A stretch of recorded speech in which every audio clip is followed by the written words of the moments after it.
There we go. How self-storage is not quote unquote resistant, or I'm sorry, is not quote unquote a hedge to recession, but it is resistant to a recession. And a lot of things came up. We also I saw that it is I'm blanking the name of Space. Just got $55 million for doing self-storage in Silicon Valley, because their model is that they in fact pick up it for you instead of you being able to go to the storage units. It's MakeSpace, that you can have your items picked up for you. So noting on things that are going to work efficiently going forward, where you have less interaction, that's something of a magnitude that can really talk to people. And then Scott was talking a lot about, repositioning space, right? Finding space and just changing that space over and growing that space into what can be self-storage, right? So it's taking something that may become now, the old Macy's or the old, supermarket, and turning that into something that might in fact become viable for self-storage if it's in a market that's got high density and really high demand and not a lot of storage units. So there's a lot you can do out there. There's a lot you can see. I mean, there's been so much to see. It's been funny to watch on some of the big stores, right? So how Walmart's really excelled without going on because they've been deemed essential, and how, stores like Kohl's were not deemed essential. So on that part, they've been lagging behind and having horrible points. So looking at so many things that are just affected by that word, right? Essential versus non-essential. Stores generally and businesses didn't have to think on this capacity before, but now it was a make or break point, right? You could be way behind the eight ball right now and having super difficult couple months and couple quarters in front of you, because your whole business has been changed because you were not essential, right? So those words are really coming into context. So how we can now change the quote unquote idea of what our business is. And restaurants out there, same thing, right? They're going back. There's going to be a whole new thing here where you have to separate your business out. You have to change your whole dynamic. You may only be able to put in a quarter or half, of the seats, because you're spacing out between this. So the experience is going to change. And what does that look like for the future, right? Where can be the options be that you can now pick up customers, right? These transactions that now can give you more revenue, but aren't going to take away from your overall feel, right? Because a lot of these restaurants, I mean, the feel was the atmosphere, right? You come in, it's loud, it's combined, it's filled with people, it's gregarious, and people are just having a great time. And what's that going to look like for the future?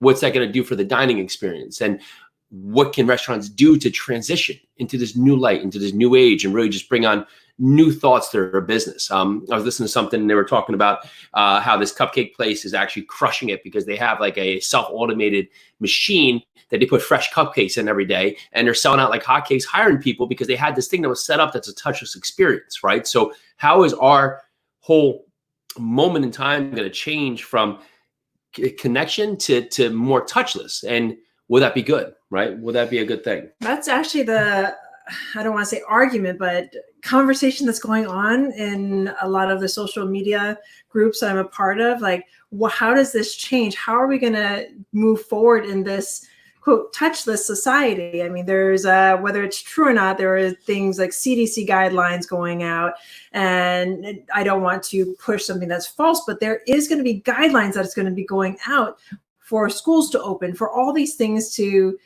reopen. What are we going to have to do, and how is that going to affect our rights as Americans, and for the world as a whole? How is that going to affect your rights? So it's really kind of, for us in America, it's our decision, kind of. Are we going to go into the stores wearing masks? And this is really, really state by state. And then going back to what you were saying about essential and non-essential, I know there's a lot of states, New Jersey wasn't one of them, but a lot of states declared that selling your home and real estate agents were non-essential. So I know a lot of real estate agents that actually fell out of work because they absolutely couldn't go to work. Whereas in New Jersey, we were allowed, because shelter is essential here in New Jersey.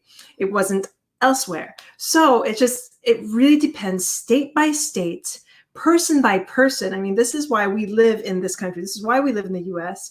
We are granted certain freedoms. And I think, and maybe I'm going down the rabbit hole now, but we have to think about civics and our civic duty and the Bill of Rights, and how are we going to balance that and our health? Well, what's it going to look like from a perspective going forward about where you want to live, right? If you're in a state like California where it looks like they've closed colleges through the end of the year, those kids, you know, it's going to be highly impactful. But if that's going to be the reaction that you're going to see here and what people are going to think, or we're going to see a flooding to other states that are more bullish, right? And it's been, I mean, the cool thing about the internet is we can talk to everybody, we can be connected with people, we can have Zoom, we can have the other channels where we can continue to be face to face. But it's been that much more paramount that we see how other people are being faced with the same thing that we have here, and it's nothing like we have here, right? So in New Jersey, compared to, you know, Maryland, compared to, you know, Iowa, compared to, you know, Arizona, everyone's dealing with it like different. And some people are just completely not there, right? So they don't have it in front of them, right? So out of sight, out of mind. So it just is like, why are we having this blanket thought about how the whole world's reacting when we're all kind of in different little atmospheres of what we're dealing with? So it's kind of like real estate. It's exactly like real estate. You can't underwrite market specific. Yeah. It's very market specific. You can't underwrite in Hawaii. How are you going to underwrite in New Jersey? You just can't do that. So it's the same thing. It's going to be, our worldview is going to change. It's going to change state by state. Oh, and I just wanted to mention, if you want to join this conversation right now, if you're watching live, please give StreamYard I think it's permission, so you can write down your comments, let us know what you're thinking, and ask us questions. Get into this conversation with us, please. So today we wanted to jump in and just talk about, you know, the failing, like why it's good, why wanting to give up is good, right? And so with that, we see the opposite side I want to give is that committing, right? So committing that he's going to get on mommy's lap no matter what it takes here. Well, failing and failure and just the want, right? Just that thought in your mind that comes up that says, you know, I'm thinking about giving up, right? That's something that we all have. It happens to all of us. We all have this come in front of us. It's something that is constantly there on many different levels. And our ability, right? Our ability to say, okay, I label that experience. I understand that emotion is there. Like my ability to say, okay, yes, I don't feel like I'm at my best and maybe I should just throw in the towel. But where it changes, right, is your reaction to that. Your reaction to that. You can either say, yes, okay, I give up. Or you can say, you know what if I can just give it one more day? What if I can just give it to the end of the month? What if I can just make one more call? What if I can just make one more relationship? What if I can do X?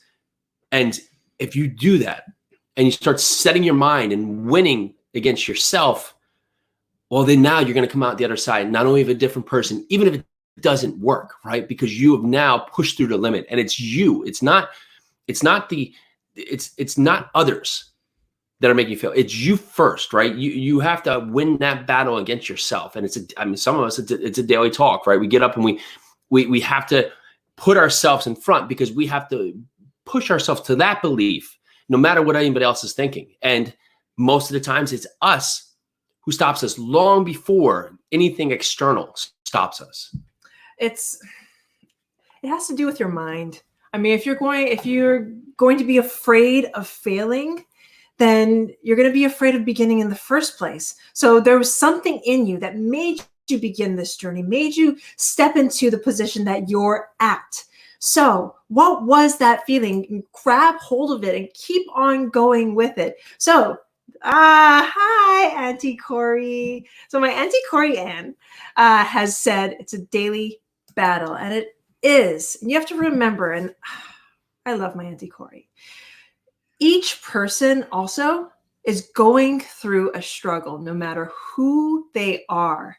So this is a departure from failing. Watch what you say to other people. This is why I believe in being kind first, because you don't know what the other person is going through. So my Auntie Corey mentioned a daily battle. For some people, it is a daily battle to gain the momentum to take that step forward. And it is you who needs to make the decision to take that step forward. Nobody else can take it for you, no matter what you're going through. Yeah, and the negativity around you, most of the time it's on them. It's not on you, right? And so you have to think, okay, I have my my best in mind, right? Am I trying my best? Is everything I'm doing the right energy? Regardless of people saying, do I have the right thought and the right point? And if you do, then you keep moving forward, right? And if something's not right and you feel like your motivation is not in the right place, okay, then maybe you have to think about what you're doing first. But you can't be stuck in something else where you're now letting other people's words position you for failure, position you to give up, because it's ultimately what makes you happy. Right. So someone may not see it for a point that it makes enough money for you. Well, if you're happy, so what? Someone may not see it as a thing that would be good for them. Well, if it's right for you, so what? So you have to think, what is right for you? What is right for the agenda? What is right for your future? Right. And so that goes in so many different ways. What's right for one may be wrong forever for the other, and flip flop. Right. So looking at the future, looking at your past, it only matters about what you feel right now, what you can do today to now push your future to where you want it to be. And to jump on what Jason just said, I mean, it comes to opinions. Whose opinion really matters? Other people's or yours? Thank you. Yes, damn straight. You are right. Other people's opinions. Other people's opinions don't matter. The only person's opinion that really matters is yours. What is your opinion of yourself? What is your mindset that is going to take you to the next level? If somebody else thinks that you are the bee's knees, that you are everything, that's great. Still doesn't matter. What do you think inside your head? Another person doesn't care a whit about what you're doing, thinks you're on the wrong path, wants to tear you down just to bring themselves up. It doesn't matter. What do you think? Are you going to let either of them affect you either way? Or are you going to take what you need to do, what's inside you, and show your light to the world? So we have Dr. Gordon Chu coming on the podcast next month. Dude is mega impressive, right? So he's got 32 patents to his name, I think 31 or 32. NASA paid for him to go to school so they could help him to a point. He's done a study on graphene, which graphite, of course, makes pencils, but the study of graphene, how that would change just the context of the future, right? So I think 1 square inch of it is $100 million. But at that point, it's so light and so strong that you can place a piece of it on top of a pedal without it bending. And if you actually made cars out of it, a car would go from 3,000 pounds to 300 pounds. But I was preparing for this, watching a TED talk that he gave on graphene and graphite, and he was talking about, what is it that stops us from being great? And he said this, and it was so powerful, so impactful, and it was everything that we need to think about in our own lives. And it's that our greatness is now in conflict with our unwillingness to change, our unwillingness to let go of our ego, and our ability to embrace the possibilities of the future. And if we think on those 3 levels right there, what can we do to now win that battle against ourselves, restricting us from now facing change, keeping us where we are because we just don't want to go back in our ego, right? Our ego gets in the way of our decision making. And then also us just saying that, you know what, that change, I can't imagine it, so it can't be possible.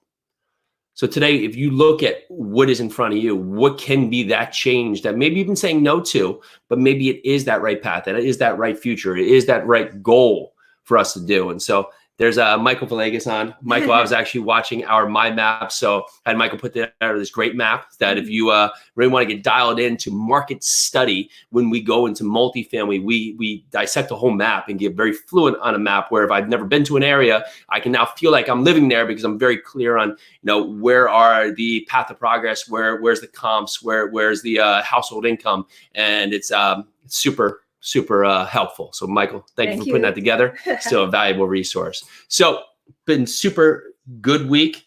We're on 75 hard. We're on day 4. Day 4. I haven't been really paying attention as much as I did when we first started. Yeah, because we've been rolling. Because I think it too, because we've already done 75 hard, and I've been telling people I didn't realize, but towards the end of this 75 hard, I think the last 30 days, we're going to be able to jump into phase 3, and phase 3 is no joke, folks. Well, it's like you get punched in the face. You're like, okay, I got punched in the face, right? And so the second time you get punched in the face, you're like, yeah, not big of a deal. Except if it's, Mike Tyson, who I think is fighting again. But on that fact, you go into 75 hard. we're ready for it. We're conditioned for it. Even with this, even us breaking it up, we're just much more regimented of how we're doing it. Peely's going to work out in the morning. I'm either getting 1 or 2 in there. We're just rocking it out. Then we're having our time with the kids. We're getting things out of the way earlier. And we're only 4 days in. So this means nothing right now. But in that fact, making it move, making it go, making a push forward, and then continuing to test ourselves. And this 75 Hard has nothing to do with reading books, nothing to do with working out, nothing to do with drinking water. It has to do with mental focus, mental commitment, and building mental strength. And that's what it is. I think part of it is why I cut my hair, is I don't even want to have to deal with my hair. And I'm going to cut my hair next. Yeah, no. No. But maybe Lily. But in that fact, that is part of the reason that 75 Hard becomes so prevalent in life, because there's so many times that we just want to say no, right? The easiest thing is to say no, I can't, I won't. How could I? It's just not going to be great, right? But again, you could, you can, you will. Why not you?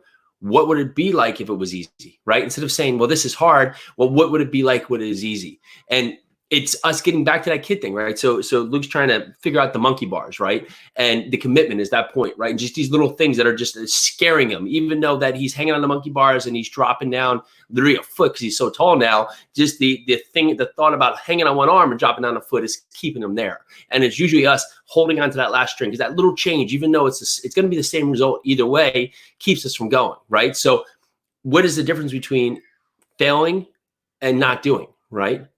Because ultimately, if you're failing, it's one thing. But if you're not doing, it ultimately leads to the same thing as failing, because you haven't gotten it through. And at least if you try at least if you try the task, then you could say, well, I gave it my all. Okay, at least I put the effort in. At least I tried it, right? So I tried. I took that step forward. It might not be right.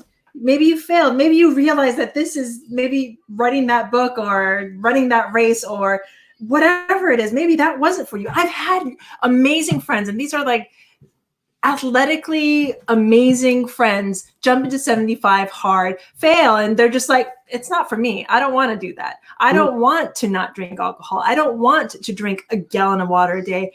And that is fine. But the thing is, they can be one of the few that can say, I tried 75 Hard. Mm-hmm. And maybe I didn't make it the 75 days, but the thing is, I tried and I did it. And I realized that that wasn't for me. And I'm doing something else now. This is 75 Hard, and I took the next step forward for me. That's cool for you, Peely, but for me, I'm doing this thing. And I'm going to be like, yay, good, awesome. And again, we have our down moments too, right? We have our moments where we're just saying, this is tough. Is this right? Is that point? Because doubt is in everyone's mind, right? But it's our ability to put out there and label it that really sets us aside from saying, okay, I've said it. So much time, I think where tension comes up is that you try and pull the covers over it, or try and say, I don't want to be the first one to say something, or I don't even want to speak myself, right? But it's the book is, I'm going to say it wrong, but the book is basically, what I say to myself when I'm talking to myself. And generally it's that we have to win that battle with ourselves first, right? Because the words we're putting into ourselves, into our mind, is ultimately now giving us what is going to be our next step in our life. So we're about 20 minutes in there. What do we got going next week? Well, so another recap from this week, we had the amazing Lisa Landry on Mothers of Multifamily. I'm awesome. So happy to have had her on. She's actually an interior designer that I met through a friend of mine, Angel Williams. She actually takes those BC assets that all of us large multifamily providers love, and she takes them and gives them, she helps you give them new life. So she has done over 50 buildings in her lifetime, and her work is fantastic. And I love talking to her about her mindset and what she's doing and how she's doing it. So if you can go to Mothers of Multifamily under the Jason Peely Project, find Lisa Landry. She is a phenomenal mom and an amazing entrepreneur. So if you missed somebody early in the show, this show has been about that. When you want to give up, it starts with you making the decision that you can go an extra step. There's no one out there that's going to be able to position you to say that you should give up. You need to do this, because it's you having to win the war with yourself first that makes a difference, right? And the lessons you can learn from that next step is going to be everything that you need to succeed in life. So got a good weekend ahead. I'm going to continue to work on some handstands, see what I can do there. Getting closer. I'm getting pretty good. I only fell on my head once yesterday. Yesterday. But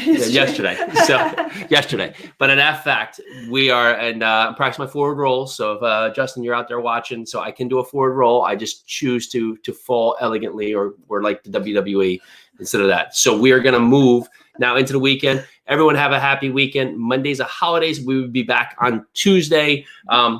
Enjoy it. Like, even if it's not the quote unquote customarily holiday you usually have, why can't it just be awesome? Why can we go through into an awesome weekend just because we can? Because we can. Yep. And I didn't realize we were taking Monday off, because we too are going to honor, because it is Memorial Day, we're going to honor those who have served our country. So we are taking that day off to honor our soldiers and everybody who's out there. Thank you so very much. This week's challenge going in: continue on 75 hard to the weekend. Continue in 75 hard. And you know what? Take a moment. Yeah. It is a long weekend. Take a moment and pause and think about those who have given their lives, given their all for this country. And also, let's think about, give yourself a moment to appreciate what you have. Yeah. All right. All right. So we will see you on Tuesday. Let's get out of here, and I get this funny banner to lead us out. There we are. See you then.